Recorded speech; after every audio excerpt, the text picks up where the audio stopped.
I am standing in the first Apple store in Europe designed with accessibility and sustainability in mind. When you don't have products and services designed for you, you feel like an outcast in society. Apple makes a stand against that and believes in the ability in disability by incorporating universal design into everything that they do. One of the last things I ever saw as a sighted person was the inpatients ward at my eye hospital where I was getting sight-saving surgery. But I also saw my iPhone, and 17-year-old Lucy wondered whether she'd ever be able to text her friends again. A few years earlier, she wouldn't have been able to turn on voiceover, but I did after my operation. With my patch on my eyes, not being able to see anything, I was able to text my friends back just because I was able to toggle a setting on my iPhone. VoiceOver lit up my world again. VoiceOver accepted me when I didn't accept myself.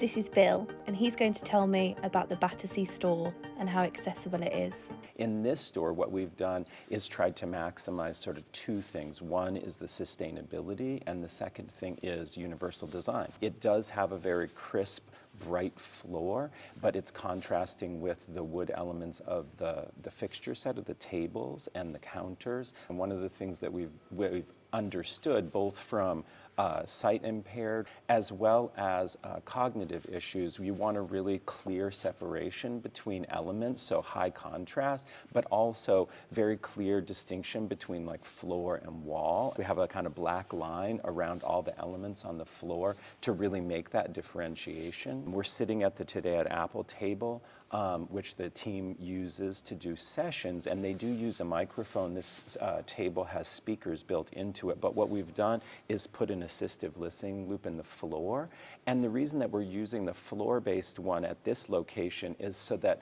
when someone walks up to the table that has a hearing aid or a T-coil hearing aid, we would like them to be able to overhear the session and maybe get involved with it the way that anyone else who would come into the store would, and that naturally then transitions to seated.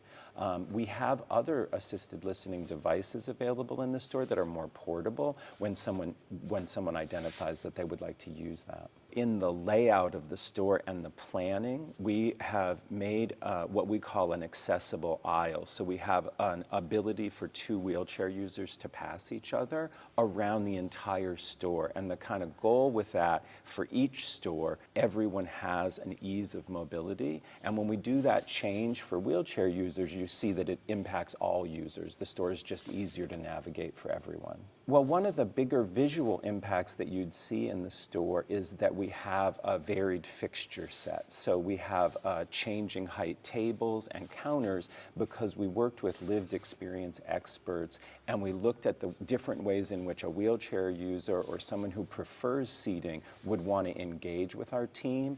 And we've also been working with our team to understand what they prefer. So for instance, in the Genius Bar, we have a high counter where the team would stand to work with as many customers as they can, and then a low counter for when that genius might be in a wheelchair themselves or when the customer prefers sitting. What is Today at Apple?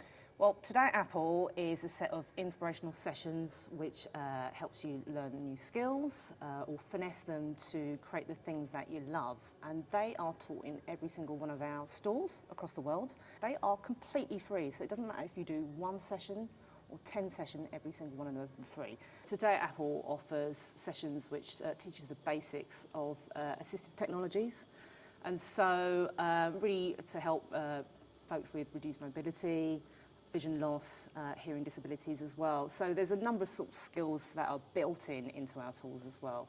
I'm so thankful that people losing their eyesight today get to be taught by Apple staff on how to use all of their devices so they can be empowered.